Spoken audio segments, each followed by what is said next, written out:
Capítulo 6. Conceptos actuales del liderazgo. ¿Son relevantes los consejos de Ellen G. White en el siglo XXI? ¿O acaso han quedado irremediablemente atascados en el siglo XIX? En este capítulo consideraremos lo que Ellen G. White escribió respecto a problemas clave que todavía enfrentan los líderes y administradores de nuestra época. Los temas candentes que ella trató incluyen las características que identifican al líder cristiano responsable, la disciplina en el trabajo, cómo reaccionar ante quienes han cometido errores, visión proactiva, la rápida respuesta a las oportunidades concedidas por Dios, las mujeres y las funciones pastorales y dirigenciales. Algunos de estos temas, por lo general, desprovistos de una perspectiva cristiana, son considerados ampliamente en las publicaciones de la actualidad dedicadas al tema del liderazgo. Sin embargo, estudiar algunos de estos temas fundamentales, como las características del liderazgo, desde el punto de vista secular, dejará muchas lagunas. Henry Blackaby afirma: estamos preocupados porque muchos dirigentes cristianos están leyendo libros seculares y al hacerlo aceptan sus enseñanzas sin analizarlas críticamente. Gran parte de la teoría secular respecto al liderazgo se fundamenta en presuposiciones que pueden parecer sensatas, pero que promueven ideas contrarias a las Escrituras. Muchas veces, aún las mismas teorías cristianas sobre el liderazgo no están de acuerdo. Por ejemplo, Blackaby afirma que Jesús no desarrolló un plan ni tampoco estableció una visión de su obra. Él trató de hacer la voluntad de su Padre. Por otro lado, la reconocida autora Laurette Beth Jones dice: una declaración de visión es la fuerza que lo sostendrá a usted. Todo cambio significativo e invención comienza primeramente con una visión.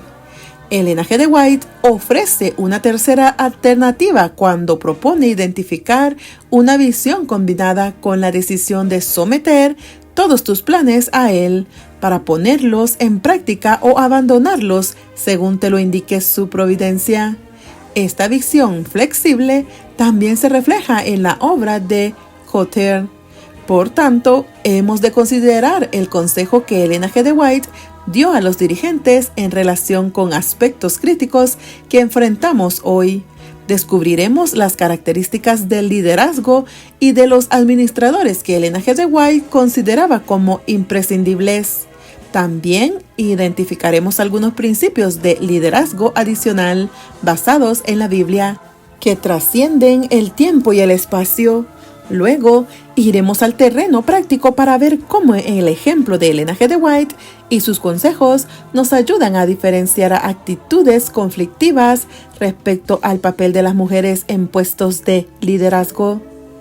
Cualidades imprescindibles del dirigente. Según Ellen G. White, el líder necesita entregarse a Cristo. Muchos de los que llevan pesadas responsabilidades necesitan convertirse. Cristo les dice lo que le dijo a Nicodemo: de cierto te digo, os es necesario nacer de nuevo. De cierto te digo, que el que no naciere de nuevo no puede ver el reino de Dios. Juan 3:7-3. Muchos están controlados por un espíritu poco cristiano. Todavía no han aprendido la mansedumbre y humilde en la escuela de Cristo, y a menos que cambien, cederán a las tentaciones de Satanás. Año tras año, llevan sobre sus hombros sagradas responsabilidades. Sin embargo, no son capaces de distinguir entre lo sacro y lo profano. ¿Hasta cuándo seguirán ejerciendo una influencia controladora? ¿Hasta cuándo se permitirá que su palabra edifique o destruya, condene o anime? ¿Hasta cuándo poseerán tal poder que nadie se atreva a cambiar de método? Únicamente aquel cuyo corazón ha sido transformado por la gracia de Dios puede ser un líder modélico. Reconoce que la integridad moral se basa en la ley de Dios. El rey David, hacia el fin de su reinado, hizo un solemne encargo a aquellos que dirigían la obra de Dios en su tiempo, convocando en Jerusalén a todos los principales de Israel, los príncipes de las tribus y los jefes de las divisiones que servían al rey, los tribunos y centuriones, con los superintendentes de toda la hacienda y posesión del rey, y sus hijos, con los eunucos, los poderosos y todos sus hombres valientes. El anciano rey les ordenó solemnemente: delante de los ojos de todo Israel, congregación de Jehová, y en oídos de nuestro Dios, guardad y observad todos los preceptos de Jehová vuestro Dios. Primera de Crónicas 28:1-8. Quienes se desempeñan como administradores y supervisores en nuestros sanatorios no deben adoptar las políticas mundanales como su criterio, porque la marca de Dios, según se define en Éxodo 31, 12-17, ha de ser revelada en su pleno significado. La correcta observancia del sábado por todos los que están relacionados con nuestros sanatorios ejercerán una increíble influencia para el bien. Toda institución médica establecida por los adventistas del séptimo día tiene que mostrar ante el mundo el sello de Dios de forma destacada, sin ocultar los hechos en forma alguna. Debemos proclamar el mensaje del tercer ángel que vuela por en medio del cielo con el evangelio eterno, para predicarlo al mundo. Hemos de poner en alto el estandarte donde se ha inscrito los mandamientos de Dios y la fe de Jesús. Dios no puede apoyar ninguna institución a menos que la misma enseñe los principios vivos de su ley y modele sus acciones de acuerdo con dichos preceptos. Sobre las instituciones que no se desempeñan de acuerdo a su ley, Él pronuncia la sentencia: desaprobada. Has sido pesada en las balanzas del santuario y encontrada en falta. Reconoce que la energía y la perseverancia son rasgos importantes. Se me mostró que Dios recompensará a quienes desempeñan responsabilidades y con energía impulsan su obra y permanecen en primera línea del frente de batalla. Dios tendrá parte en su obra para quienes actúan con arrojo. Alguien que desprecia el trabajo manual y es descuidado e indolente nunca será un predicador con éxito, nunca poseerá un espíritu de sacrificio, perseverancia y poder, nunca será un obrero consagrado en el ámbito espiritual. Siempre pondrá de manifiesto el amor o lo fácil y el desprecio por los asuntos de la iglesia. Asimismo, existirá la disposición a recargar las facultades mentales. Reconoce que la imparcialidad, la dignidad y el buen juicio son cualidades importantes. Más tarde, al escoger 70 ancianos para que compartieran con él las responsabilidades de la dirección, Moisés tuvo cuidado de escoger como ayudantes suyos hombres de dignidad, de sano juicio y de experiencia. En su encargo a estos ancianos, en ocasión de su ordenación, expuso algunas de las cualidades que capacitan a un hombre para ser un sabio dirigente de la iglesia. Oíd entre vuestros hermanos y juzgad justamente entre el hombre y su hermano o un extranjero. No hagáis distinción de persona en el juicio, tanto al pequeño como al grande oiréis. No tendréis temor de ninguno, porque el juicio es de Dios. La causa que os sea difícil, la traeréis a mí y yo la oiré. Deuteronomio 1, 16, 17. Reconoce que la organización y el establecimiento de una visión son fundamentales. Hay hombres en el mundo a quienes Dios le ha dado una gran capacidad para organizar, y esto es necesario para el adelantamiento de la obra en estos últimos días. No todos son predicadores. Se necesitan, sin embargo, hombres que puedan asumir la administración de instituciones donde se realizan trabajos industriales. Hombres que en nuestras asociaciones puedan desempeñarse como dirigentes y educadores.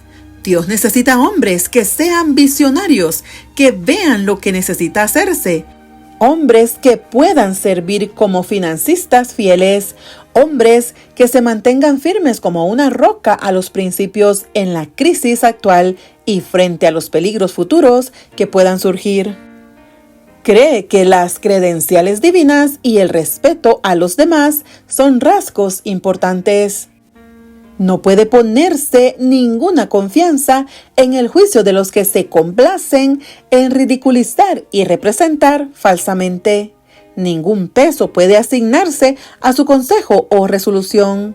Debéis llevar la imagen divina antes de hacer movimientos decididos para dar un molde diferente a los procedimientos en la causa de Dios. Las personas ocupadas en la grandiosa y solemne tarea de amonestar al mundo no solamente deberían tener una experiencia individual en las cosas de Dios, sino que deberían cultivar el amor mutuo, luchar por tener una misma mente, un criterio común y ver las cosas de la misma manera. La ausencia de este amor complace grandemente a nuestro astuto enemigo. Él es el autor de la envidia, los celos, el odio y la disensión, y se regocija cuando ve que esta vil cizaña ahoga el amor, esa tierna planta de crecimiento celestial. Acepta que la inteligencia, el carácter equilibrado, la tolerancia y el dominio propio son de vital importancia. El hombre que está al frente de cualquier rama de la obra de Dios debe ser un hombre inteligente, un hombre capaz de manejar con éxito grandes responsabilidades, un hombre de carácter equilibrado, de paciencia semejante a la de Cristo y que tenga dominio propio. Cuida de su salud y se fija limitaciones porque reconoce que son aspectos importantes. Vi que ahora debemos tener especial cuidado de la salud que Dios nos ha dado, pues nuestra obra no está terminada todavía. Vi que debemos ser cuidadosos con nuestra fuerza y no tomar sobre nosotros cargas que otros pueden y deben llevar. Vi que debemos cultivar una disposición mental alegre, esperanzada y pacífica, pues nuestra salud depende de eso. Vi que todos tenían el deber de cuidar su salud, pero que nosotros debemos presentarle una atención especial y tomarnos el tiempo necesario para dedicarlo a nuestra salud, a fin de que, en cierto grado, podamos recuperarnos de los daños que resultan de sobrecargar y abrumar la mente. La obra de Dios exige que no nos despreocupemos del cuidado de nuestra salud. Cuanto más perfecta sea nuestra salud, más perfecto será nuestro trabajo. Vi que cuando abusamos de nuestras fuerzas, trabajos en exceso y nos cansamos mucho, contraemos resfríos y en esas ocasiones estamos en peligro de que las enfermedades tomen un giro peligroso. No debemos dejarle a Dios el cuidado de nosotros para que Él vigile y cuide lo que nos ha dejado a nosotros para que vigilemos y cuidemos. No es seguro ni agrada a Dios que se violen las leyes de la salud y pedirle entonces que cuide nuestra salud y nos preserve de la enfermedad cuando estamos viviendo contrariamente a nuestras oraciones. Vi que era un deber sagrado atender nuestra salud y despertar a otros ante su deber de este sentido, pero no cargar nosotros con la preocupación de su caso. Sin embargo, tenemos el deber de hablar, de oponernos a la intemperancia en todas sus formas. Intemperancia en el trabajo, en el comer, en el beber. Intemperancia en el consumo de fármacos. Y entonces señalarles la gran medicina de Dios. El agua pura y suave para la enfermedad, para la salud, para la limpieza y la higiene y para los lujos. Colóquense los maestros y los directores de nuestra obra firmemente sobre el terreno bíblico en lo que se refiere a la reforma pro salud y den un testimonio definido a los que creen que vivimos en los últimos días de la historia del mundo. Debe haber una línea de separación entre los que sirven a Dios y los que se complacen a sí mismos. Se me ha mostrado que los principios que nos fueron dados en los primeros tiempos del mensaje no han perdido su importancia y debemos tenerlos en cuenta tan concienzudamente como entonces. Hay algunos que jamás han seguido la luz dada en cuanto al régimen. Ya es tiempo de sacar la luz de debajo del almud para que resplandezca con toda su fuerza. Los principios del sano vivir tienen gran importancia para nosotros como individuos y como pueblo. Cree que la dedicación a salvar almas es un rasgo esencial. Apreciado hermano J., se me ha mostrado que usted ha sido muy deficiente en su desempeño como pastor. Usted carece de ciertos requisitos esenciales. No posee un espíritu misionero. No está dispuesto a sacrificar su comodidad y placeres con el fin de salvar almas. Hay hombres, mujeres y jóvenes que deben ser llevados a Cristo. Ellos abrazarían la verdad si se les presentara la luz. En su propio vecindario hay quienes están dispuestos a escuchar con oído atento. Vi que usted intentaba de instruir a algunos, pero en el mismo momento que necesitaba perseverancia, valor y energía, usted se mostró temeroso, desconfiado, desanimado y abandonó la tarea. Usted deseaba estar cómodo y permitió que muriera un interés que podía haber aumentado. Pudo haber una cosecha de almas, pero la oportunidad dorada pasó debido a la falta de energía suya. Vi que a menos que usted decida ceñirse toda la armadura y estar dispuesto a soportar dificultades como un buen soldado de la cruz de Cristo, sabiendo que usted puede invertir y gastarse con el fin de traer almas a Cristo. Si no se hace lo anterior, debería abandonar la profesión de ministro y escoger alguna otra. Piensa de forma independiente. El Señor a menudo obra cuando nosotros menos lo esperamos. Él nos sorprende al revelar su poder mediante instrumentos de su propia elección, mientras pasa por alto a los hombres por cuyo intermedio hemos esperado que viniera la luz. Dios quiere que recibamos la verdad por sus propios méritos, porque es verdad. La Biblia no debe ser interpretada para acomodarse a las ideas de los hombres. Por mucho tiempo que haya sido tenidas estas ideas como verdad, no hemos de aceptar la opinión de comentadores como la voz de Dios. Ellos eran seres mortales como nosotros. Dios nos ha dado facultades razonadoras a nosotros así como a ellos. Hemos de hacer que la Biblia sea su propio expositor. Hay hombres que hoy debieran ser personas de amplitud de pensamiento, sabios, hombres de los cuales pueda dependerse y que no lo son, porque han sido educados a seguir los planes de otros. Han permitido que otros les dijeran precisamente qué hacer y han empequeñecido su intelecto. Sus mentes son estrechas y no pueden comprender las necesidades de la obra. Son simples máquinas que han de ser movidas por el pensamiento de otro hombre. Delega y apodera.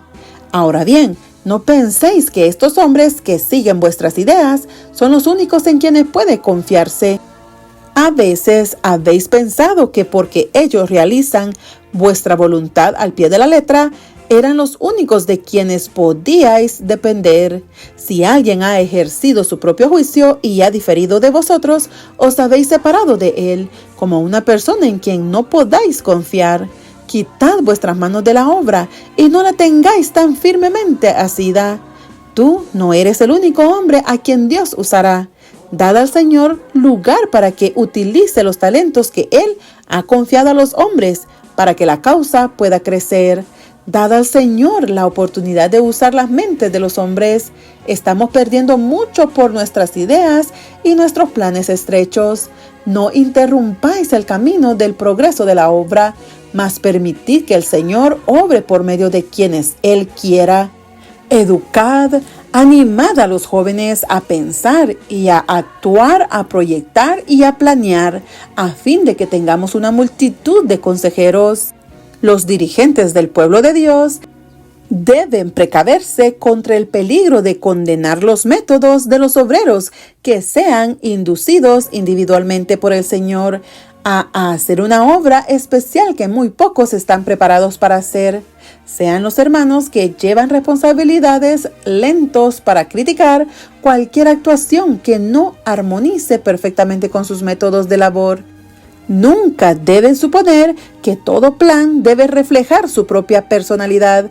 No teman confiar en los métodos de otro, porque al privar de su confianza a un colaborador que, con humildad y celo consagrado, está haciendo una obra especial de la manera señalada por Dios, retardan el proceso de la causa del Señor. Dios puede emplear a los que no han recibido educación cabal en las escuelas de los hombres y los empleará.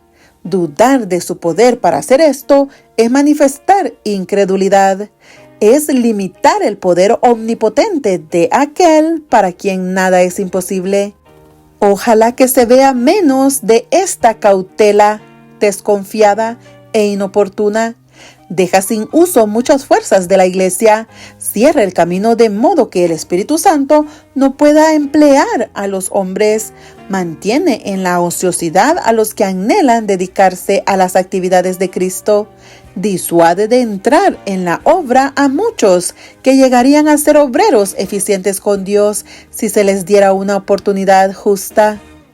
Se rodea de personas que analizan las ideas de él o de ella.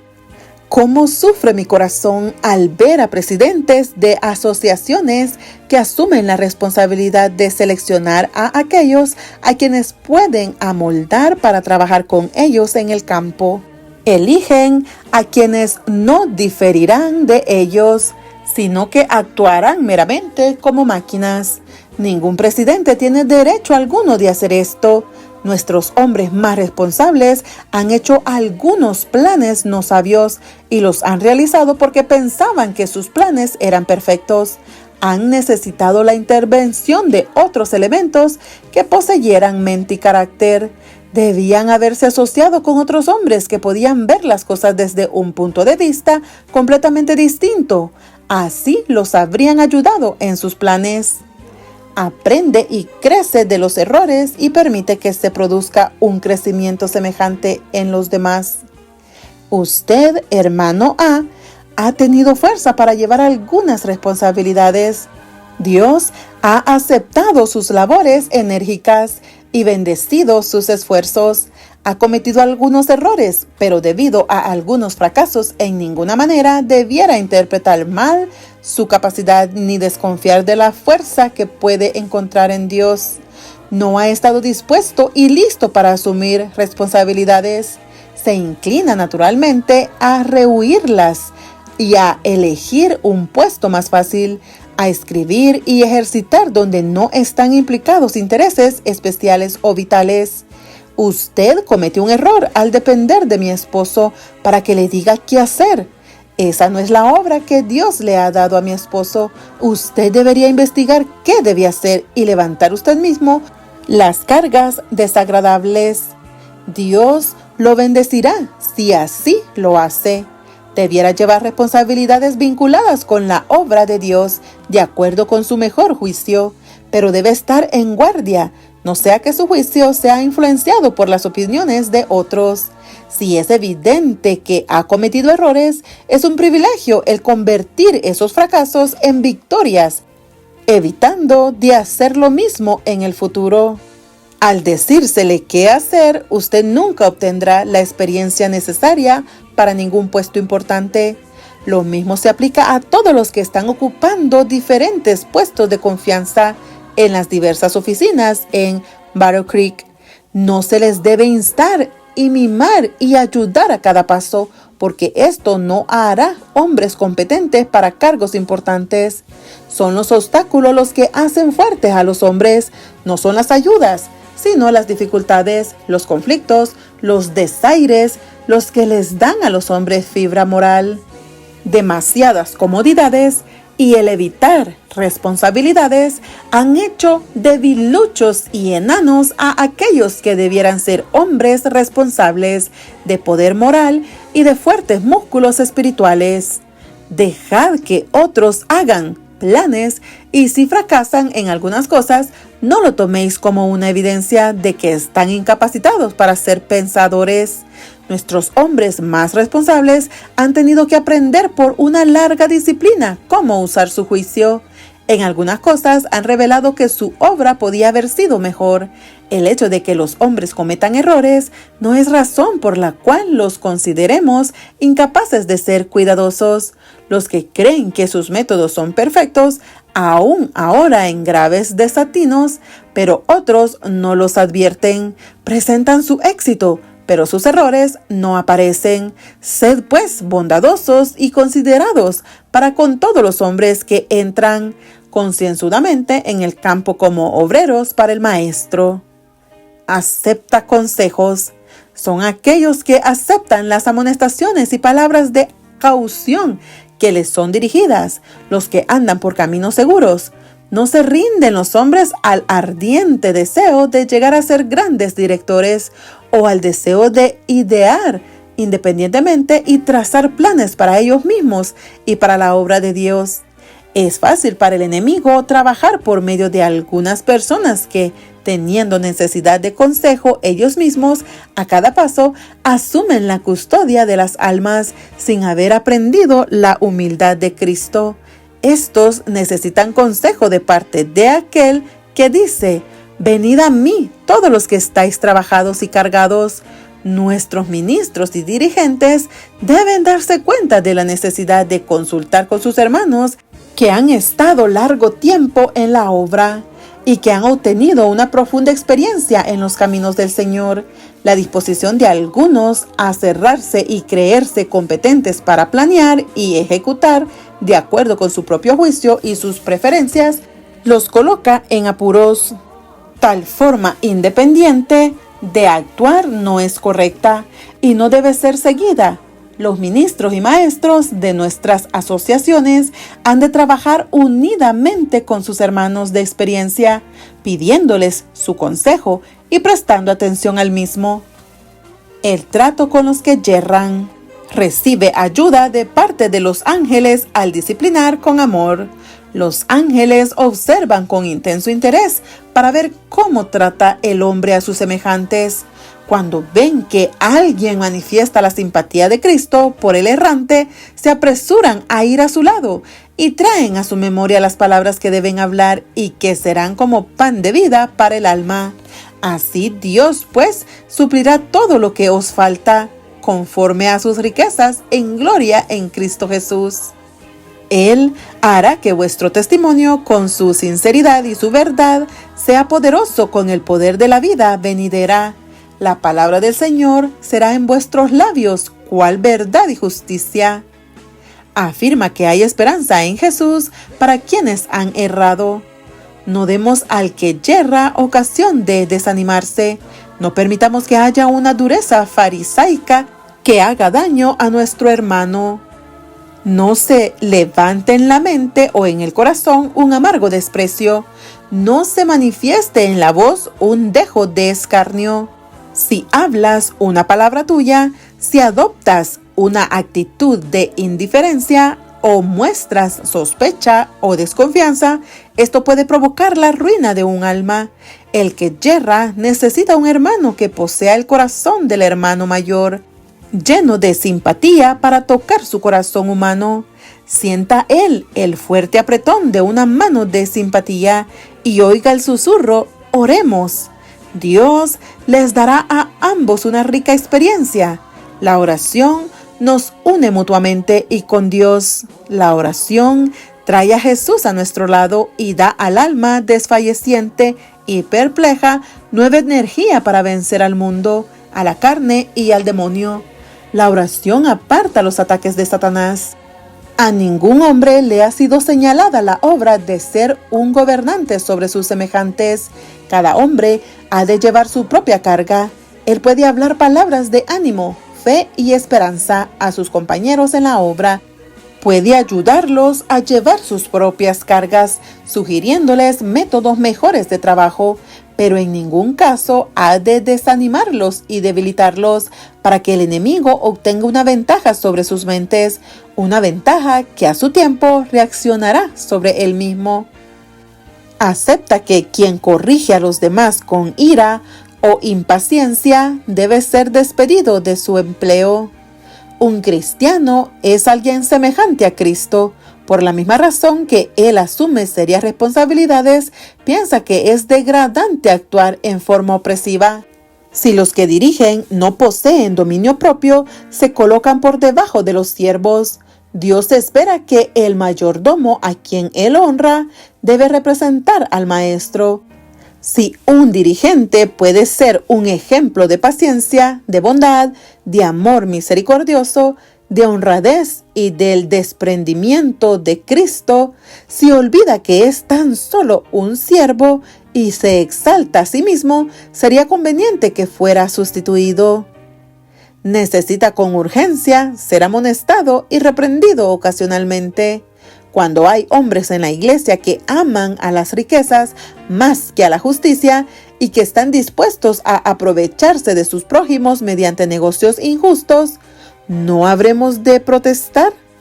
Cuando aquellos que ocupan puestos como dirigentes y maestros obran bajo el dominio de ideas espiritistas y sofisterías, ¿mantendremos silencio por temor a dañar su influencia mientras las almas son engañadas?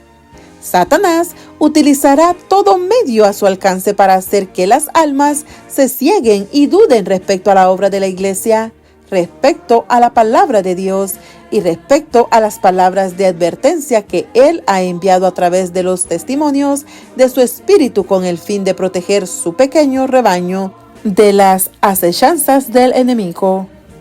No rompe la caña quebrada. La parábola del buen pastor representa la responsabilidad de todo ministro y de todo cristiano que ha aceptado un puesto como maestro de los niños y jóvenes.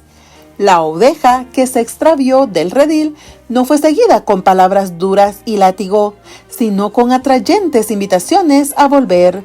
Las 99 que no se habían extraviado no exigían la simpatía y el tierno y compasivo amor del pastor, pero éste sigue a las ovejas y a los corderos que le han causado la mayor ansiedad y despertado más profundamente sus simpatías.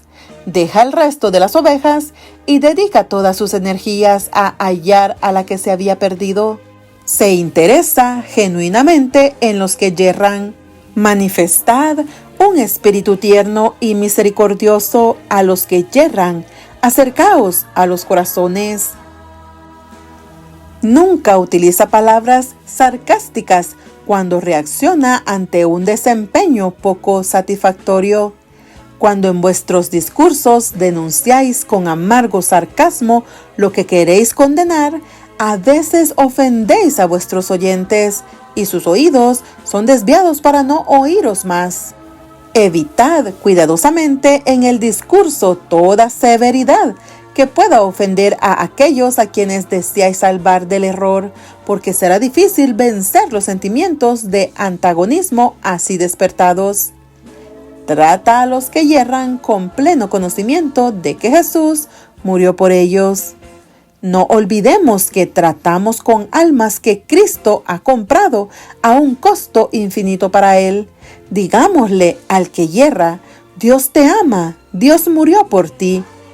Lloren por ellos, oren con ellos, derramen lágrimas por ellos, pero sin enojarse con ellos. Son una posesión adquirida por Cristo. Que todos persigan un carácter que exprese amor en todos sus actos. Muestren amor a quienes más lo necesitan. Los menos afortunados, aquellos que poseen el temperamento más desagradable, necesitan nuestro amor, nuestro cuidado, nuestra compasión. Quienes ponen a prueba nuestra paciencia son los que más necesitan nuestro amor. Pasamos por el mundo solo una vez. Cualquier cosa que podamos hacer, debemos hacerla con entusiasmo, sin descansar, con el mismo espíritu que Cristo puso de manifiesto en su obra. Él no fracasará, ni se desanimará. Los toscos, los testarudos, los de carácter adusto, son quienes más necesitan ayuda. ¿Cómo pueden ser ayudados? Únicamente mediante ese amor practicado al tratar con ellos, algo que Cristo reveló al hombre caído. Trátenlos como ellos se merecen. Y si Cristo nos tratara de igual forma, Él, como siervo, fue tratado como nosotros merecemos. Sin embargo, somos tratados por Cristo con la gracia y el amor que no merecíamos, pero que Él sí lo merecía. Traten ustedes a determinadas personas según crean que ellas lo merecen y ustedes eliminarán sus últimos rayos de esperanza. Darán la influencia de usted y arruinarán el alma. ¿Valdrá la pena? No. Digo que no, 100 veces que no. Socorran a estas almas que necesitan para toda la ayuda posible de parte nuestra. Socórranlas con un corazón amante, compasivo y misericordioso, que rebose con el amor de Cristo.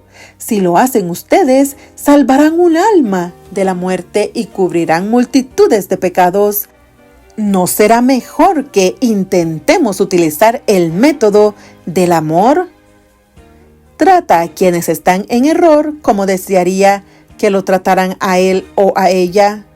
Si no perdonáis a los hombres sus ofensas, tampoco vuestro Padre os perdonará vuestras ofensas. Vi que si Dios fuera tan exigente como nosotros y nos tratara de la manera como nos tratamos unos a otros, todos seríamos lanzados a un estado de desánimo sin esperanza. Recordemos todos que no estamos tratando con hombres ideales, sino con hombres reales elegidos por Dios, hombres precisamente semejantes a nosotros, hombres que caen en los mismos errores que nosotros, hombres de semejante ambiciones y debilidades. Ningún hombre ha sido convertido en amo para gobernar la mente y la conciencia de sus semejantes. Seamos muy cuidadosos acerca de cómo tratamos con la herencia de Dios comprada con sangre. Trata con paciencia, ternura y tenacidad a quienes yerran. Al trabajar con los que habían cometido errores, algunos de los hermanos habían sido demasiado rígidos, demasiado hirientes en sus afirmaciones, y cuando algunos se sentían inclinados a rechazar su consejo y apartarse de ellos, decían: «Está bien, si se quieren ir, que se vayan». Mientras se manifestaba tal falta de compasión, paciencia y la ternura de Jesús por parte de sus profesos seguidores, estas pobres almas, sumidas en el error e inexpertas, abofeteadas por Satanás, ciertamente iban a naufragar en su fe. Por grandes que sean los daños y los pecados de los que se encuentran en el error, nuestros hermanos deben aprender a manifestar no solo la ternura del gran pastor, sino también su compasión y amor inextinguibles por las pobres ovejas errantes. Nuestros pastores trabajan y predican semana tras semana y se regocijan porque unas pocas almas aceptan la verdad. No obstante, algunos hermanos de ánimo pronto y decidido pueden destruir esa obra en 5 minutos al permitir que sus sentimientos los induzcan a pronunciar palabras como estas: «Está bien, si se quieren ir, que se vayan». No es la obra de un ministro del Evangelio señorear sobre la herencia de Dios, sino con humildad de mente, con bondad y paciencia, exhortar, reprobar, reprender con longanimidad y doctrina. Debe en ocasiones enfrentar a los que yerran, temiendo que la disposición mansa y acomodaticia de Timoteo lo indujese a rehuir una parte esencial de su obra. Pablo lo exhortó a ser fiel en reprender el pecado, hasta en reprender vivamente a los que fuesen culpables de graves males. Sin embargo, había de hacerlo con toda paciencia y doctrina. Había de revelar la paciencia y el amor de Cristo, explicando y reforzando sus reprensiones por las verdades de la palabra. Odiar y reprender el pecado, y al mismo tiempo demostrar compasión y ternura por el pecador, es una tarea difícil. Cuanto más fervientes sean nuestros esfuerzos para alcanzar la santidad del corazón y la vida, tanto más aguda será nuestra percepción del pecado y más decididamente lo desaprobaremos. Debemos ponernos en guardia contra la indebida severidad hacia el que hace mal, pero también debemos cuidar de no perder de vista el carácter excesivamente pecaminoso del pecado. Hay que manifestar la paciencia que demostró Cristo hacia el que yerra, pero también existe el peligro de manifestar tanta tolerancia para con su error que Él no se considere merecedor de la reprensión y rechace a esta por inoportuna e injusta. Hay una expresión inglesa, cutting and slashing, cortante y tanjantes, que se usa con frecuencia para representar las maneras y palabras de personas que reprenden a quienes yerran, real o supuestamente. Se aplica correctamente a la actitud de los que no tienen el deber de reprender a sus hermanos, pero que de todos modos están listos a hacer esta obra en forma precipitada e inmisericordia. Es inapropiado aplicarla a quienes tienen el deber especial de reprender los males en la iglesia. Los tales sienten la carga de la obra y se ven obligados a actuar con fidelidad por amor a las preciosas almas. Siente que el amor de Cristo lo impulsa a corregir el pecado y el error mientras que mantienen una actitud compasiva. El testigo fiel declara que cuando uno supone que está en buenas condiciones de prosperidad, realmente lo necesita todo. No es suficiente que los ministros presenten temas teóricos, deben también presentarse temas prácticos. Deben estudiar las lecciones prácticas que Cristo dio a sus discípulos y hacer una detenida aplicación de las mismas a sus propias almas y a las de la gente, porque Cristo da este testimonio de reprensión. ¿Supondremos que le faltan sentimientos de tierno amor hacia su pueblo? ¡Oh, no! El que murió para redimir al hombre de la muerte ama con un amor divino, y a aquellos a quienes ama los reprende. Yo reprendo y castigo a los que amo, pero muchos no quieren recibir el mensaje que el cielo les manda gracias a su misericordia. No pueden soportar que se les hable de su negligencia en el cumplimiento del deber, ni de sus malas acciones, de su egoísmo, orgullo y amor al mundo. Le he advertido contra el espíritu de censura y vuelvo a prevenirla contra esa falta. A veces Cristo reprobó con severidad. En algunos casos puede ser necesario que nosotros también reprendamos severamente, pero recordemos que aunque Cristo conocía la condición exacta de aquellos a quienes reprendía, sabía aplicar la dureza justa y necesaria que podrían soportar y que se precisaba para corregir su error. También sabía apiadarse de los extraviados, consolar a los desdichados y alentar a los débiles. Sabía cómo alejar a las almas del desaliento e inspirarles esperanza, porque conocía los motivos exactos y las pruebas peculiares de cada mente. No podía cometer errores. Pero nosotros podemos juzgar mal los motivos. Las apariencias pueden engañarnos. Podemos pensar que actuamos correctamente al reprobar el error y en consecuencia podemos ir demasiado lejos a censurar con demasiada severidad y herir cuando queríamos sanar. También podemos compadecernos insensatamente y en nuestra ignorancia debilitar una reprobación merecida y a tiempo. Nuestro juicio puede estar equivocado, pero Jesús era demasiado sabio para errar. Reprobaba con piedad y amaba con amor divino a aquellos a quienes censuraba. Es muy necesario que la compasiva ternura de Cristo sea manifestada en todas las ocasiones y en todos los lugares. No me refiero a aquella ciega compasión que transigiría con el pecado y permitiría que el mal obrar acarrease oprobio a la causa de Dios, sino a aquel amor que es el principio dominante en la vida, que fluye naturalmente hacia los otros en buenas obras, recordando que Cristo dijo: en cuanto lo hicisteis a uno de estos mis hermanos más pequeños, a mí lo hicisteis. Pone en práctica el consejo de Mateo 18. De la forma en que Cristo trató con los que yerran, podemos aprender lecciones valiosas. que se pueden aplicar por igual a esta obra de confesión. Nos pide que busquemos solos a los que han caído en la tentación, que luchemos con él. Si no es posible ayudarle por causa de las tinieblas que hay en su mente y su separación de Dios, debemos intentarlo de nuevo con 2 o 3 personas más. Únicamente si el mal no se corrige, debemos comunicarlo a la iglesia. Es mejor tratar de arreglar los males y sanar las heridas sin necesidad de presentar el asunto ante toda la iglesia. La iglesia no debe de ser un recipiente donde se depositan todas las quejas y se confiesan todos los pecados. Una visión y una planificación proactivas, según Ellen G. White, el líder, cree que la oración y en algunos casos el ayuno resultan imprescindibles para implementar los designios del Espíritu.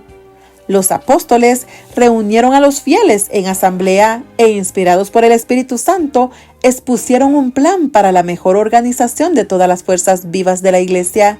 Dijeron los apóstoles que había llegado el tiempo en que los jefes espirituales les debían ser relevados de la tarea de socorrer directamente a los pobres y de cargas semejantes, pues debían quedar libres para proseguir con la obra de predicar el Evangelio.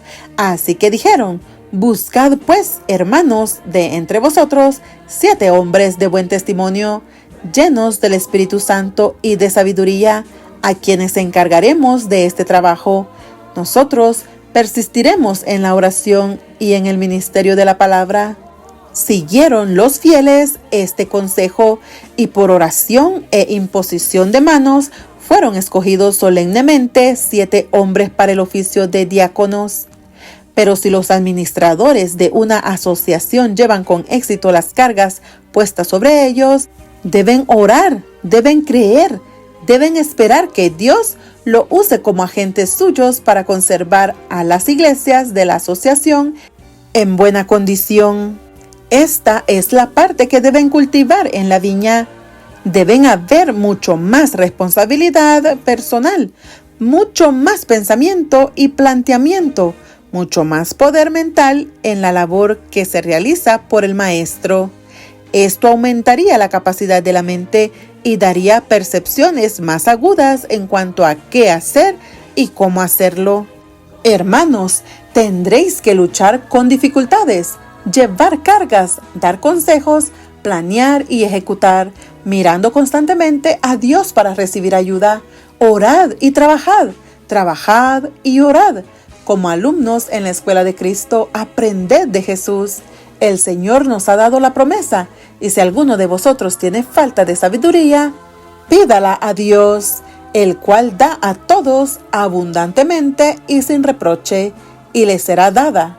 Está en el orden de Dios que aquellos que llevan responsabilidades se reúnan a menudo para consultarse mutuamente y para orar con fervor por la sabiduría que Él solo puede impartir. Unidamente presentad vuestros problemas a Dios, hablad menos, mucho más tiempo precioso se pierde en hablar sin traer ninguna luz. Únase los hermanos en ayuno y oración para obtener la sabiduría que Dios ha prometido que supliría liberalmente. Acepta que al establecer una visión y planes, tiene que involucrar a otros. En nuestros planes para llevar adelante la obra, nuestra mente debe combinarse con otras mentes. Alberguemos un espíritu de confianza en la sabiduría de nuestros hermanos.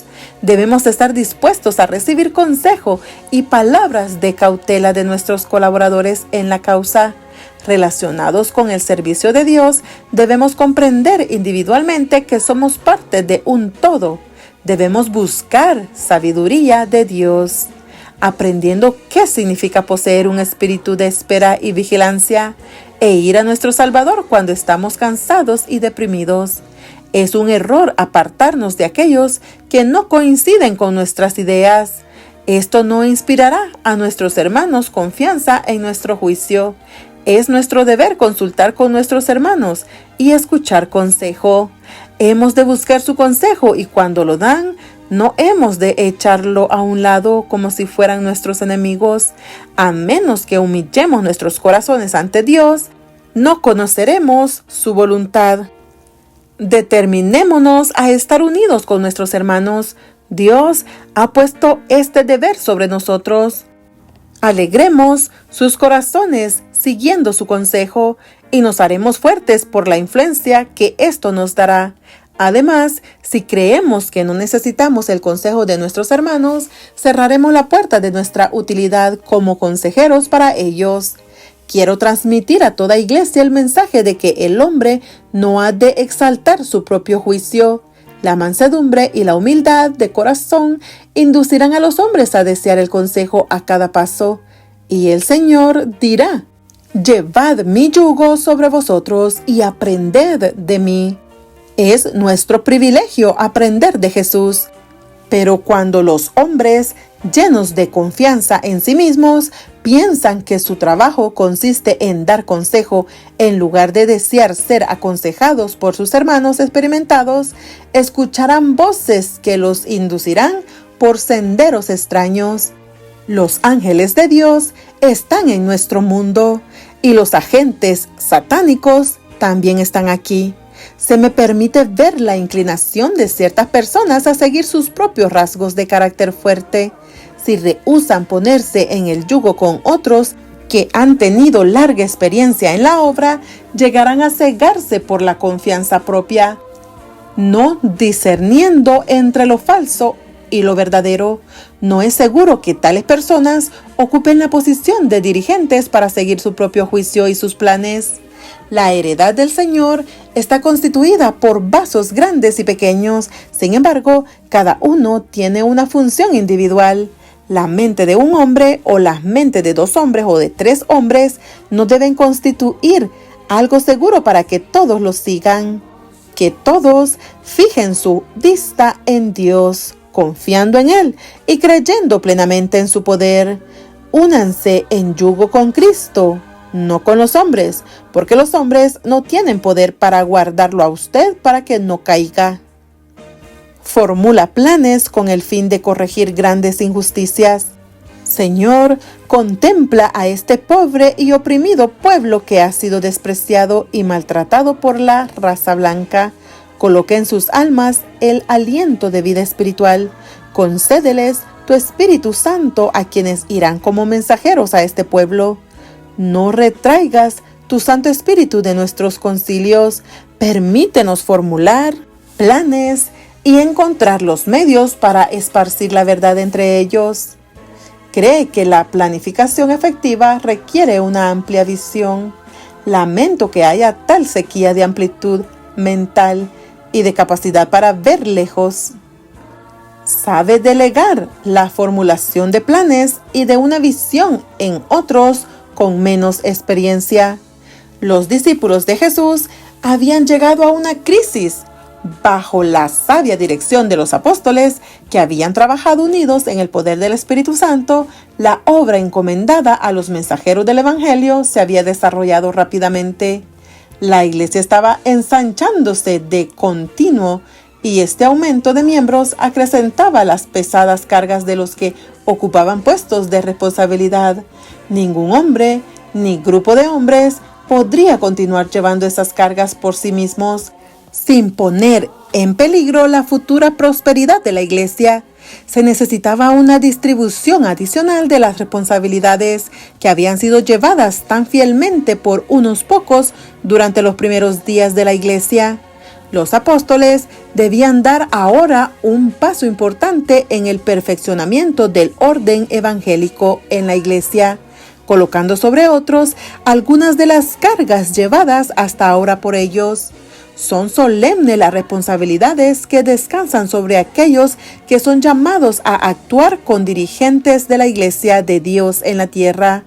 En los días de la teocracia, cuando Moisés estaba empeñado en llevar solo cargas tan gravosas que pronto lo agotarían bajo su peso, Jetro le aconsejó que planeara una sabia distribución de las responsabilidades. Preséntate tú por el pueblo delante de Dios y somete tú los asuntos a Dios. Enséñales los preceptos y las leyes. Muéstrales el camino por donde deben andar y lo que han de hacer. Jetro aconsejó, además, que se escogieran hombres para que actuaran como jefes de 1000, de 100, de 50 y de 10. Estos habían de ser hombres virtuosos, temerosos de Dios, hombres veraces que aborrezcan la avaricia. Ellos habían de juzgar al pueblo en todo tiempo, aliviando así a Moisés de la agotadora responsabilidad de prestar atención a muchos asuntos menores que podían ser tratados con sabiduría por ayudantes consagrados. El tiempo y la fuerza de aquellos que en la providencia de Dios han sido colocados en los principales puestos de responsabilidad en la iglesia deben dedicarse a tratar los asuntos más graves que demandan especial sabiduría y grandeza de ánimo. No es plan de Dios que a tales hombres se les pida que resuelvan los asuntos menores que otros están bien capacitados para tratar. Todo asunto grave lo traerán a ti y ellos juzgarán todo asunto pequeño. Así se aliviará tu carga, pues ellos la llevarán contigo. Si esto haces y Dios te lo manda, tú podrás sostenerte y también todo este pueblo irá en paz a su lugar. Creo que he presentado este asunto muchas veces delante de vosotros, pero no veo cambio en vuestro comportamiento. Queremos que todos nuestros hombres responsables deleguen responsabilidades sobre otros. Asignad a otros trabajo que requiera de ellos planear y usar su juicio. No los eduquéis para que dependan de vuestro juicio. Los jóvenes deben ser adiestrados para ser pensadores. Hermanos míos, no penséis ni por un momento que vuestra forma de obrar es la perfección y que los que están relacionados con vosotros deben ser vuestra sombra y el eco de vuestras palabras, y que deben repetir vuestras ideas y ejecutar vuestros planes. Recibe dirección específica del Espíritu Santo a través de la iglesia organizada. Las circunstancias relacionadas con la separación de Pablo y Bernabé por el Espíritu Santo para una clase definida de servicio muestran claramente que el Señor obra por medio de los ángeles señalados en su iglesia organizada. Años antes, cuando el Salvador mismo reveló a Pablo el propósito divino para con él, lo puso inmediatamente en relación con los miembros de la recién organizada iglesia de Damasco. Además, la iglesia de ese lugar no fue dejada mucho tiempo a oscuras respecto a la experiencia personal del fariseo convertido. Y ahora, cuando la comisión divina dada en aquel tiempo había de realizarse más plenamente, el Espíritu Santo, dando testimonio de nuevo concerniente a Pablo, como vaso escogido para llevar el evangelio a los gentiles, confió a la iglesia la obra de ordenarlo a él y a su colaborador, mientras los dirigentes de la iglesia de Antioquía estaban ministrando al Señor y ayunando. Dijo el Espíritu Santo: apartadme a Bernabé y a Saulo para la obra para la cual los he llamado. Dios ha constituido a su iglesia en la tierra en un canal de luz, y por su medio comunica sus propósitos y su voluntad. Él no dará a uno de sus siervos una experiencia independiente de la iglesia y contraria a la experiencia de ella. No da a conocer a un hombre su voluntad para toda la iglesia, mientras la iglesia, el cuerpo de Cristo, sea dejada en tinieblas. En su providencia, coloca a sus siervos en estrecha relación con su iglesia, y a fin de que tengan menos confianza en sí mismos y mayor confianza en otros a quienes Él está guiando para hacer adelantar su obra. Logra que sus habilidades para la planificación efectiva crezcan mediante la práctica. Dios es el dirigente de su pueblo y Él enseñará cómo usar su cerebro a los que le entregan sus mentes. Al emplear su capacidad ejecutiva, crecerán en eficiencia. La gente asiste a la iglesia, escucha el sermón, entrega sus diezmos, presenta sus ofrendas y hace muy poco más. ¿Por qué? Porque los ministros no presentan sus planes al pueblo, solicitando el aporte de sus consejos para la planificación. y su ayuda al ejecutar los planes en cuya formulación han tomado parte. No tienen que existir sociedades secretas en nuestras iglesias. Todos somos hermanos. La obra del pastor es también la obra del laico. Los corazones deben estar vinculados a otros corazones. Que todos marchen adelante, hombro con hombro. ¿Acaso no debe cada seguidor de Cristo estar dispuesto a recibir sus enseñanzas? ¿No deberían todos tener la oportunidad de aprender los métodos de Cristo mediante la labor práctica? Reconoce que durante el fin del tiempo se requiere una planificación más inteligente. A medida que nos acercamos a la crisis final, en lugar del sentimiento de que hay menos necesidad de orden y armonía de acción, debemos ser más sistemáticos de lo que hemos sido hasta ahora. Toda nuestra obra debe ser conducida de acuerdo con los planes bien definidos. He recibido luz de parte del Señor respecto a que debería haber una sabia dirección en este tiempo, más que nunca antes en nuestra historia. Reconoce que cada región presenta sus propios desafíos y que no pueden ser administradas desde cierta distancia. Estad seguros de que Dios no ha colocado sobre los que permanecen lejos de esos campos de labor extranjeros la carga de criticar a los que se hallan en el mismo lugar donde la obra se realiza. Los que no están sobre el terreno no saben nada acerca de las necesidades de la situación, y si ellos no pueden decir nada para ayudar a los que están en el mismo lugar, no obstaculicen la labor. Antes bien muestren su sabiduría por la elocuencia del silencio y ayuden en la obra que tienen más próxima. Protesto contra el celo que manifiestan que no es de acuerdo a ciencia cuando ventilan sus ideas con respecto a los campos de labor extranjeros.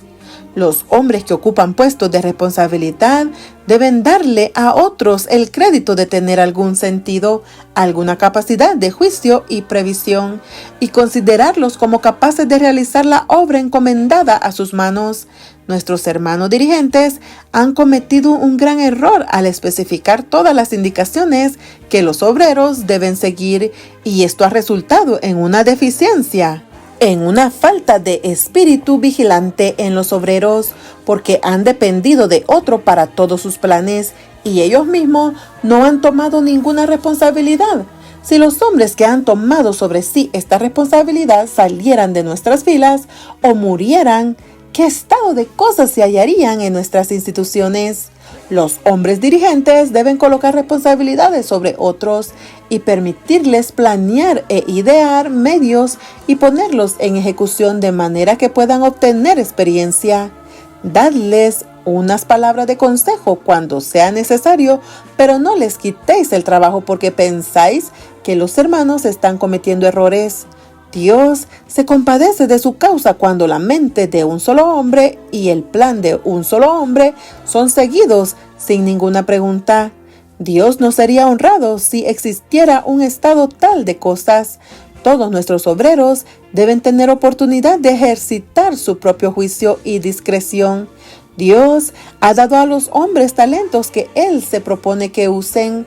Él les ha dado una mente y quiere que lleguen a ser pensadores y tengan sus propios pensamientos y su propio planteamiento, más bien que depender de otros para que piensen por ellos. El procedimiento de que todo el dinero debe pasar por Battle Creek y bajo el control de unos pocos hombres que están en ese lugar es una forma equivocada de manejar las cosas. Hay demasiadas responsabilidades pesadas dadas a unos pocos hombres y algunos hacen de Dios su consejero. ¿Qué saben estos hombres de las necesidades de la obra en los países extranjeros? ¿Cómo pueden ellos saber cómo decidir los asuntos que les son sometidos en procura de información? En todo país debe señalarse a un hombre para que maneje los intereses generales de la causa. No necesita ser un predicador y no debe ser tampoco un policía. Debe ser abnegado, un hombre que ama, que honra y que teme a Dios. Todo su tiempo debe estar dedicado a la obra, debe planear en forma abnegada y con el temor de Dios. sea él el agente general para ese país y esté relacionado con un consejo compuesto de los mejores hombres, a fin de que ellos puedan tomar consejo juntos y atender la obra dentro de sus límites. Debe designarse a hombres de negocios que hagan lo mismo en los diferentes estados de Norteamérica. Presteza. Según Ellen G. White, el líder propicia el éxito al actuar con rapidez y en forma decisiva. La diligencia en cumplir el deber señalado por Dios es una parte importante de la religión verdadera. Los hombres deben valerse de las circunstancias como de los instrumentos de Dios con que se cumplirá su voluntad.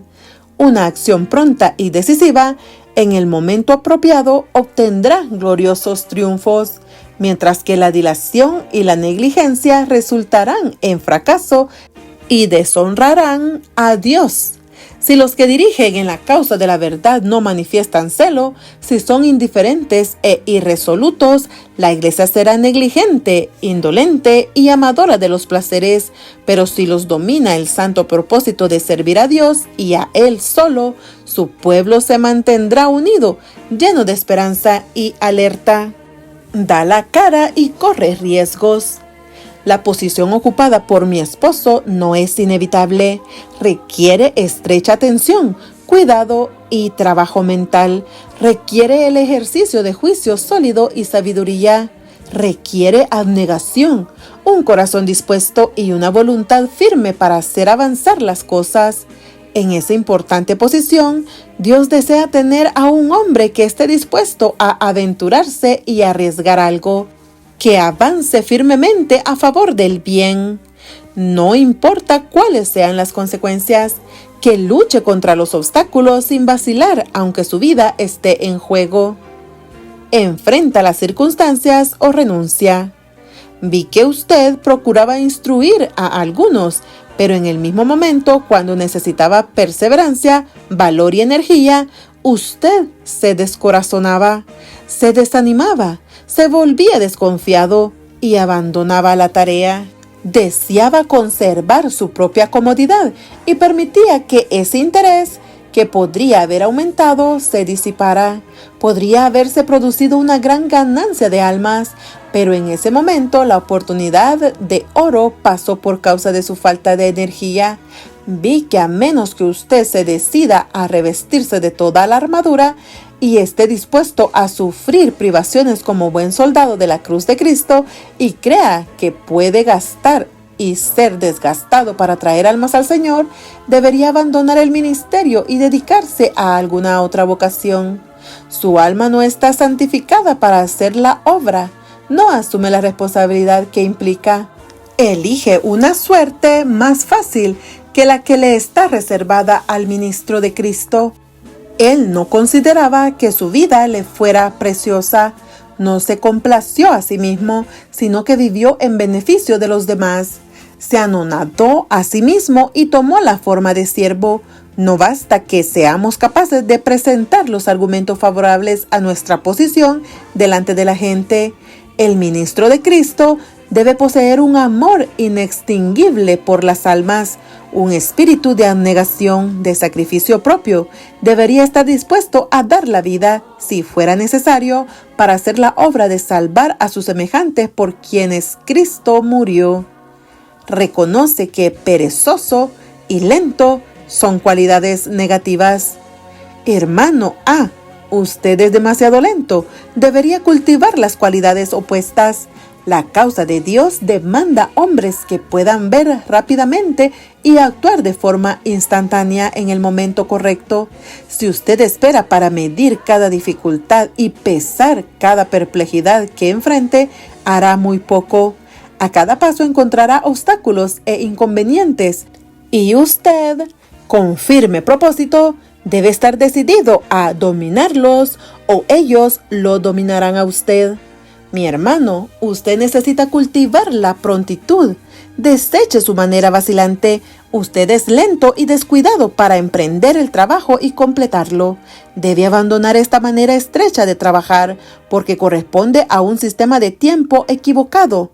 Cuando la incredulidad se apodera de su alma, su trabajo es vacilante, inseguro, fluctuante, que no logra nada e impide que otros lo hagan. Usted tiene suficiente interés como para ver las dificultades e iniciar las dudas, pero carece del interés o del valor para vencer las dificultades o despejar las dudas. En momentos tales necesita rendirse a Dios, necesita fuerza de carácter y menos terquedad y obstinación.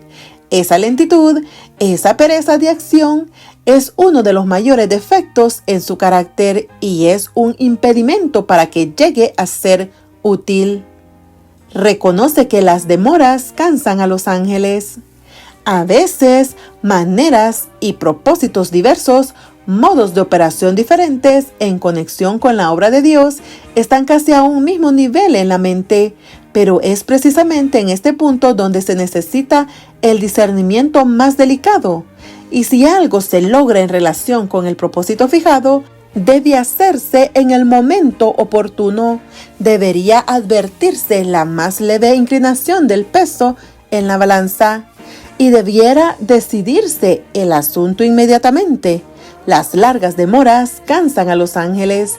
Incluso es más excusable tomar a veces una decisión equivocada que estar continuamente en una posición fluctuante, vacilando, a veces inclinados en una dirección y luego en otra. La vacilación y la duda a veces causan más perplejidad y desgracia que proceder apresuradamente. Se me ha mostrado que las victorias más notables y las derrotas más terribles han tenido lugar en cuestión de minutos. Dios requiere prontitud de acción. Las demoras y dudas, la vacilación e indecisión frecuentemente le dan al enemigo todas las ventajas. Mi hermano, usted necesita reformarse. La habilidad de escoger el momento oportuno de las cosas puede decir mucho en favor de la verdad. Frecuentemente se pierden victorias debido a las demoras. Habrá crisis en esta causa. Una acción rápida y decidida en el momento oportuno ganará triunfos gloriosos, mientras que la demora y el descuido resultarán en grandes fracasos y es un deshonor seguro para Dios. Los movimientos rápidos en el momento crítico a menudo desarman al enemigo y él queda chasqueado y derrotado porque había esperado que hubiera tiempo para hacer planes y valerse de ardides. Dios quiere que los hombres vinculados con su obra en Battle Creek decidan en forma inmediata, actúen como relámpago. Se necesita positivamente la mayor prontitud en la hora de riesgo y peligro. Cada plan puede estar bien trazado para lograr ciertos resultados y, sin embargo, una demora muy breve puede hacer que las cosas asuman una forma enteramente diferente y los grandes objetivos que podrían haberse ganado se pierden por falta de una previsión rápida y una eficiencia inmediata. Mucho puede hacerse para entrenar la mente a fin de que venza la indolencia. Hay momentos cuando se necesita cautela y cuidadosa reflexión. Actuar en forma arrebatada sería insensato, pero aún allí se ha perdido mucho debido a una vacilación demasiado grande. Se requiere cautela hasta cierto punto, pero la vacilación y la prudencia en ocasiones particulares han sido más desastrosas que lo que habría sido un fracaso debido a la precipitación. Si los dirigentes de nuestras asociaciones no aceptan ahora el mensaje que Dios les envía, ni entran en acción, las iglesias sufrirán una gran pérdida. Si al venir la espada, el atalaya toca la trompeta con sonido certero, las filas del pueblo harán repercutir la advertencia y todos tendrán la oportunidad de prepararse para el conflicto. Pero, con demasiada frecuencia, el caudillo ha estado vacilando y pareciendo decir: no nos apresuremos demasiado, Puede haber un error. Debemos tener cuidado de no provocar una falsa alarma. La misma vacilación e incertidumbre de su parte clama paz y seguridad. Primera de Tesalonicenses 5:3. No os excitéis, no os alarméis. Se le da a esta cuestión de la enmienda religiosa la importancia que no tiene. Esta agitación pronto se apagará. De esa forma se niega virtualmente el mensaje enviado por Dios y la amonestación que estaba destinada a despertar la iglesia no realiza su obra. La trompeta de la atalaya no emite un toque certero y el pueblo no se prepara para la batalla. Tenga el centinela cuidado, no sea que por su vacilación y demora deje que las almas perezcan y se le haga responsable de la sangre de ellas. A menudo ocurre que surgen circunstancias que demandan una rápida acción y a veces oportunidades preciosas han sido perdidas debido a la demora.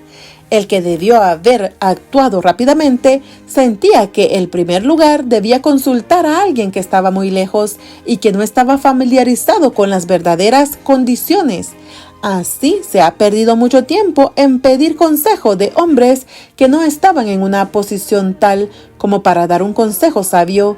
Sean todos los obreros de Dios guiados por la palabra de verdad que señala su deber y sigan implícitamente las directivas que Cristo ha dado. Deshonra a Dios si actúa impulsiva y alocadamente. Cuando los hombres que ocupan cargos de responsabilidad tienen tanta premura por establecer alguna nueva institución en forma prematura, el espectáculo presentado no redunda solamente contra los intereses de la causa del Señor, sino también contra los intereses de quienes, obrando guiados por la sabiduría humana, han tratado de adelantar demasiado rápidamente. Dios no es glorificado por quienes intentan ir más a prisa de lo que Él guía. El resultado de esto es confusión, perturbación y zozobra. El Señor no desea que sus representantes repitan estos errores porque el registro pasado de estos hechos no lo glorifica. Nada debe ser hecho de una manera desordenada, de forma que haya una gran pérdida y se sacrifiquen propiedades debido a ardorosos e impulsivos discursos que enciendan los ánimos. Esta no es la forma que Dios actúa. Una victoria que era esencial ganarla puede convertirse en una derrota por falta de una sensata moderación, meditación apropiada y sanos principios y propósitos. Que haya un juicioso ordenamiento en este asunto y que todos marchen bajo las órdenes de un sabio e invisible consejero que es el mismo Dios. Los actores humanos lucharán por lograr la supremacía y quizá haya una obra que tiene que ser realizada que no lleve el sello de Dios. Hoy le imploro a cada alma que no contemple con demasiado interés y confianza a los consejeros humanos, sino que mire fijamente a Dios, el único sabio en aconsejar. Sometan sus pensamientos y sus voluntades a los pensamientos y a la voluntad de Dios. En caso que algunos actúen precipitadamente y abandonen con premura a Battle Creek y se desanimen, ellos harán que se refleje la inconformidad y la derrota sobre quienes no deberían recaer. Queremos que, como resultado de todo, lo que se haga en el nombre del Señor sea glorificado y su causa progrese. Ahora, como nunca antes, se necesita una sabia estrategia. El prejuicio humano no proviene de Dios. Dejarnos guiar por los impulsos es muy peligroso. El impulso humano es un elemento muy pobre y no puede reemplazar a la razón santificada. Para meditar, el desafío vinculado al liderazgo que examinaremos a continuación tiene que ver con una minoría elocuente en el adventismo. Ese grupo considera que las mujeres no cuentan con la aprobación bíblica para desempeñar cargos pastorales y administrativos y que la elección de mujeres para ocupar puestos de liderazgo en la asociación general es una señal de apostasía. ¿De qué manera nos ayuda el ejemplo y el consejo de Elena de White a tomar decisiones respecto a este tema en una iglesia que es cada vez más heterogénea y multicultural? En primer lugar, notemos que Elena G. de White representa un tipo especial de liderazgo. En su caso se pone de manifiesto que la cultura, la posición económica, el poder, la educación, el género y el atractivo físico no son elementos que permiten precedir o limitar el llamado de Dios para ejercer el liderazgo. Segundo, consideremos este asunto tomando en cuenta la base teológica del ministerio desempeñado por Elena G. de White y su comprensión de la bibliografía al respecto. El caso que presentamos ilustra la forma progresiva en que Elena G. de White presentó sus preocupaciones de carácter social. Asimismo, nos ayudará a entender sus ideas respecto al poder y a los principios de igualdad que deben existir en el cuerpo de Cristo. La llamada de alarma de Elena G. de White consiste en afirmar que Dios desea que los seres humanos creados se esfuercen por restaurar la imagen de Dios en la humanidad. Este es un tema constante en sus consejos a educadores, administradores, padres, pastores, mentores, maestros, en resumen, a todos aquellos que dirigen o influyen sobre los demás. Desde el punto de vista de Elena G. de White, dicha restauración se inicia con el desarrollo del carácter. La mente humana se santifica mediante la gracia y la instrucción de Dios a la semejanza de Él. En el contexto presente, cuando la mente humana se hace una con la de Dios, los dirigentes procurarán la restauración del plan del Edén en las relaciones entre hombres y mujeres. Además, los dirigentes procurarán la restauración del plan de Dios respecto a las relaciones entre los grupos y las etnias, así como la restauración de la tierra a su estado original, todo llevado a cabo en el ámbito de las limitaciones humanas. Al considerar el estado original edénico, Joseph Collison afirma: Génesis 1:27 declara claramente que la mujer y el hombre fueron creados a la imagen de Dios. Las mujeres reflejan la imagen de Dios. Los hombres reflejan la imagen de Dios. Ninguno de los dos refleja más o menos que el otro. Dicha imagen, Phyllis Triple concuerda con Collison al decir: las diferencias sexuales no implican jerarquía.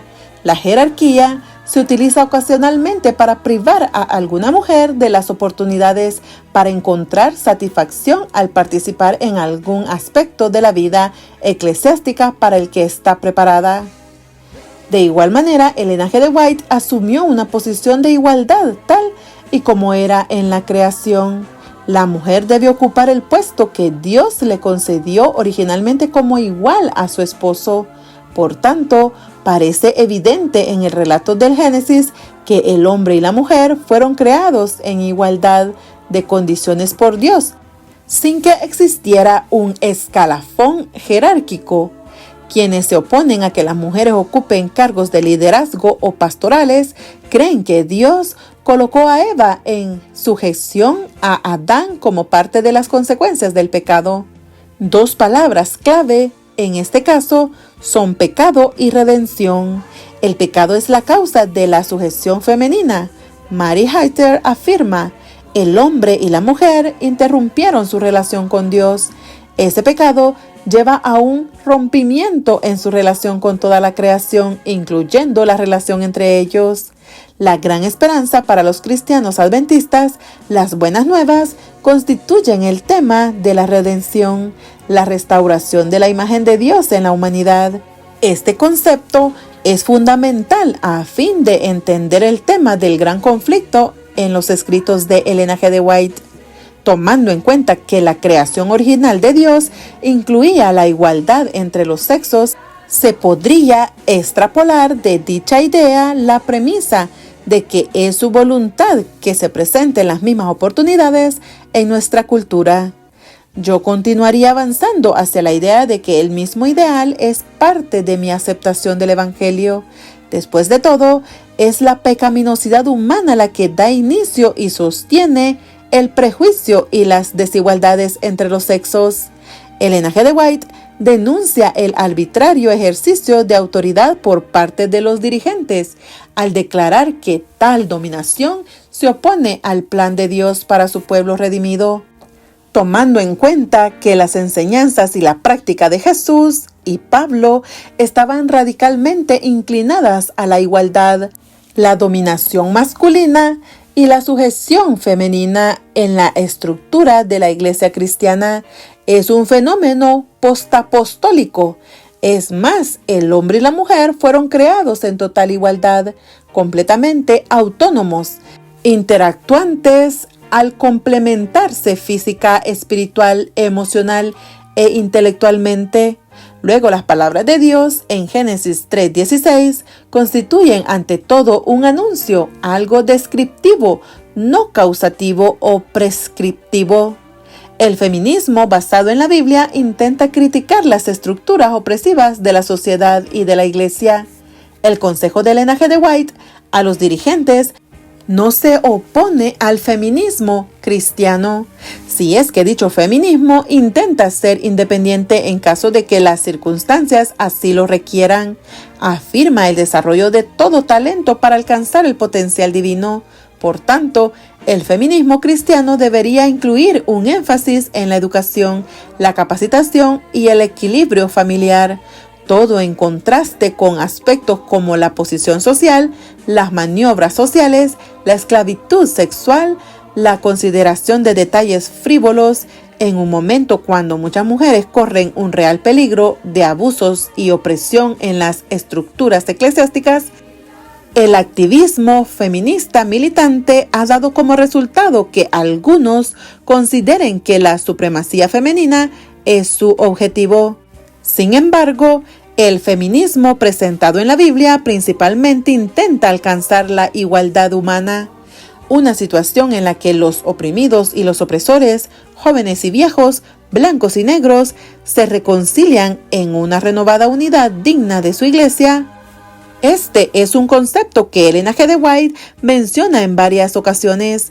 Creo que si la iglesia adventista quiere ser fiel a su vocación en Cristo, si los dirigentes de la iglesia consideran que la voz profética de Ellen G. White tiene autoridad, esos mismos dirigentes han de enseñar y practicar la igualdad entre los hombres y las mujeres, tal como se presenta en el relato de la creación. Poniendo en práctica lo que ella predicaba, Ellen G. White creyó que la conversión a Cristo era la clave para el éxito en el liderazgo, así como un requisito para la vida eterna. Ella consideró que la experiencia del nuevo nacimiento era el calificativo más importante del liderazgo. La señora White se interesó desde muy temprano en los temas espirituales. Se convirtió a los 11 años y fue bautizada al año siguiente y aceptada como miembro de la iglesia metodista. Sin embargo, anhelaba disfrutar una experiencia más plena con Dios. A la edad de 13 años asistió a una de las conferencias de William Miller en Portland, Maine. Al hablar de esa época de su vida, Ellen G. White dice: cuando se invitó a los pecadores a que dieran testimonio de su convicción, centenares respondieron a la invitación y se sentaron en los bancos preparados con ese fin. Yo también me abrí paso por entre la multitud para ocupar mi puesto entre los que buscaban al Salvador. Sin embargo, sentía en mi corazón que nunca lograría merecer llamarme hija de Dios. Muchas veces había anhelado la paz de Cristo, pero no podía hallar la deseada libertad. Más tarde, su madre la animó para que consultara a un pastor metodista, el pastor Stockman, quien la ayudó a entender la profundidad del amor de Dios por ella y la hermosura de la salvación solamente en Cristo. De esa forma surgió un amor por Jesús que iría creciendo a lo largo de toda su vida. En 1872, Ellen G. White escribió en su diario: todo mi ser anhela al Señor. No me contento con la satisfacción de algún destello ocasional de luz. Necesito recibir más. A lo largo de su ministerio, Ellen G. White se vio a sí misma en deuda con la gracia de Cristo que le fue impartida para el cumplimiento de su misión. En 1903, escribió en su diario: No puedo dudar respecto a mi misión, porque soy partícipe de los privilegios y alimentada y vivificada al saber que he sido llamada a la gracia de Cristo. Cada vez que presento la verdad a la gente y llamo su atención a la vida eterna que Cristo nos ha hecho asequible, me siento tan beneficiada como ellos de los maravillosos descubrimientos de la gracia, el amor y el poder de Dios en beneficio de su pueblo, de la justificación y de la reconciliación con Dios. Quizá donde Ellen G. de White expone mejor el modelo de sus principios de liderazgo es en su trato con los que yerran. Durante años, Ellen G. de White pasó muchas horas compartiendo la amistad y aconsejando a John Harvey Kellogg. Le envió docenas de cartas advirtiéndole respecto a levantar grandes edificaciones en Battle Creek. Asimismo, le advirtió acerca de sus nacientes ideas panteístas y en cuanto a su oposición al trabajo en equipo. El Dr. Kellogg titubeó al aceptar el consejo de Ellen G. de White. Para 1903, era algo evidente que el Dr. Kellogg tomara decisiones desafiando a la Iglesia. Muchos consideraban que Ellen G. de White debía asumir una actitud más fuerte y definida en su contra durante el Congreso de la Asociación General. Sus biógrafos creen que ella tenía al Dr. Kellogg en mente cuando relató una conmovedora historia al concluir una charla presentada el domingo 5 de abril. No le cortemos las manos a nadie. Una vez leía acerca de un hombre que se ahogaba y que hacía desesperados esfuerzos para subir a un bote que estaba cerca de él, pero el bote estaba lleno y al agarrarse de la borda del bote, uno de los pasajeros le cortó una mano. Luego se asió del bote con la otra mano y se la cortaron también. Entonces se agarró del bote con los dientes y los pasajeros tuvieron misericordia de él y lo subieron. Pero qué diferente habría sido si ellos lo hubieran subido antes de cortarle las manos. Mis hermanos, no cortemos a nadie en pedazos antes de hacer algo por ayudarlo. Dios desea que tengamos corazones misericordiosos. Finalmente, Ellen G. de White enfrentó al Dr. Kellogg, pero esa confrontación final no tuvo lugar sino hasta después de que ella hubo hecho todo esfuerzo posible para restaurarlo a la comunión con la iglesia y con sus compañeros de trabajo. En otra ocasión, Ellen G. de White nuevamente sirvió como una especie de modelo bondadoso, compasivo y paciente al tratar con los que yerran. Cuando se escuchaban quejas respecto al áspero estilo de liderazgo del pastor Alonzo T. Jones. Durante una reunión de pastores celebrada a las 6 de la mañana en un congreso campestre en Fresno, California, ella habló francamente en relación con la actitud de Dios ante los miembros errantes y cómo Él desea que los tratemos. Lo interesante es que A.T. Jones se encontraba ese día en la audiencia. Ellen G. de White describió detalladamente las fortalezas y debilidades de A.T. Jones y del pastor Corliss. Luego continuó con un amoroso consejo: hermanos, tengo que decirles algo. Iré directamente al grano. Cuando regresé a Norteamérica, encontré que entre los obreros de esta asociación existía la tendencia a evaluar a sus compañeros de trabajo. No me identifico en absoluto con dicha tendencia. No condenen a su hermano porque sus ideas no estén en sintonía con las de ustedes. Quizás usted no esté de acuerdo con ellos, en cierto, pero quizás ellos tampoco estén de acuerdo con usted. A usted se le podría decir que deben abandonar su ministerio tomando en cuenta sus defectos. Una decisión tal sería muy miserable. Dios no nos mide de esa forma. Poco después de nuestra llegada a Norteamérica, asistimos a una reunión campestre en Napa. Varios de los obreros de la asociación estaban presentes. Pero, ¿dónde estaba el hermano Corliss?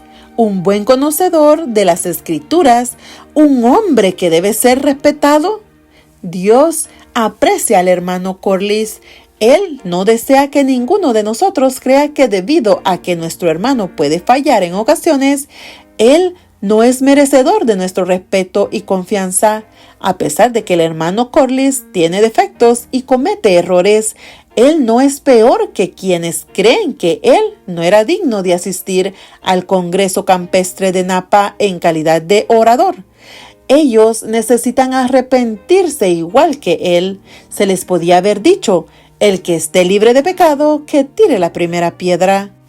No es una sorpresa que un hombre que ha experimentado lo que el pastor Jones ha sufrido en Battle Creek no se equivoque ocasionalmente. Él ha tenido que acorazonarse y mantenerse en todo momento con la armadura puesta, combatiendo los males que de continuo surgían. Se ha mantenido a la defensiva durante tanto tiempo que ahora debe hacer un esfuerzo para desaprender muchas cosas. Él tiene que convertirse de nuevo. Él necesita cambiar su estilo de presentar los principios de la verdad. Dios le tiene un gran amor al hermano Jones, así como a cada pobre mortal que en algunos aspectos fracasa al no alcanzar las normas colocadas delante de él. Le agradezco a Dios con calma, corazón y voz que Él ha permitido que el hermano Corliss nos acompañe. Le doy gracias a Dios, hermano Corliss, que usted todavía está en el mundo, aunque por momentos he creído que su forma de actuar no ha sido la mejor, mi hermano. Usted nunca me ha oído hablar de forma cuestionable, ¿no es cierto? J.O. Corliss: no creo haberlo hecho. He sentido el mismo aprecio por usted como si usted fuera hijo mío, y deseo que este aprecio siempre esté en mi corazón. Sé que el hermano Corliss puede en ocasiones actuar de forma apresurada y cometer errores, pero en Cristo él encontrará a alguien que puede ayudarlo a no caer. Hermanos, abstengámonos de la crítica. Quien critica a su hermano asume una posición en el terreno del enemigo. Satanás es el acusador de los hermanos. Día y noche él acusa a quienes profesan seguir a Cristo. Demasiado a menudo creemos que podríamos actuar mejor que aquellos que tratan de hacerlo mejor para llevar adelante la obra por sendas correctas. Cuando usted crea que su hermano está equivocado, acuda a él con amor, mostrándole su falta entre usted y él. Pregúntele si está seguro de que está en lo correcto al actuar como lo hace. Invítelo para que comparen sus ideas. A menudo, cuando lo trate de esa forma, ambos recibirán luz y bendiciones. Muchas veces aquello que se supone que es una falta resulta ser una virtud. Aprendamos a obedecer la regla bíblica al tratar con los que yerran. Hagamos nuestra parte al contestar la oración de Cristo por la unidad de su pueblo. Durante el próximo año obedezcamos el nuevo mandamiento que Cristo le dio a sus discípulos de toda época. Amaos unos a otros como yo os he amado. Por amor a nuestras almas, sirvámosle con un mayor celo y dedicación como nunca antes. Hermanos, ¿no dejaremos de criticarnos unos a otros? ¿No nos uniremos? ¿No estaremos decididos a unirnos de forma que seamos invisibles? ¿No vincularemos un corazón con otro? ¿No estaremos dispuestos a refrenar nuestro impaciente espíritu y aprender a ser sencillos y humildes como los niños que Cristo señaló a los discípulos? Si no os volvéis como este niño, no entraréis en el reino de los cielos. Tenemos el privilegio de ser fieles miembros de la familia del Señor, hijos del Rey Celestial. ¿Acaso no podemos actuar como hermanos y hermanas, tratándonos con bondad, con ternura y afecto?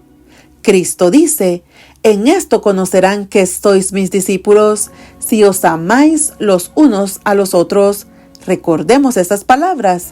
Aunque Elena G. de White escribió cartas de consuelo y corrección a los dirigentes, ella también supo asumir una actitud motivadora y positiva al dirigirse a los obreros que habían gestionado pobremente su ministerio. Esa actitud de estímulo se nota una y otra vez en sus esfuerzos por apoyar la obra entre los negros del sur. Las quejas en contra de los obreros del sur habían aumentado para fines del siglo XIX. Elena G. de White reconoció que se habían cometido errores en la administración de la casa editora de Nashville y en la obra entre los negros del sur. Sin embargo, ella rehusó sumarse a la crítica generalizada y en lugar de ello abogó por que se apoyara a los acosados pastores y obreros. Ella aconsejó: mis hermanos, si ustedes supieran lo que se ha logrado en el sur, alabarían a Dios y trabajarían diligentemente a fin de lograr una mejor conclusión para lo que se ha comenzado. En vez de señalar faltas, ustedes celebrarían todo lo bueno que se ha logrado.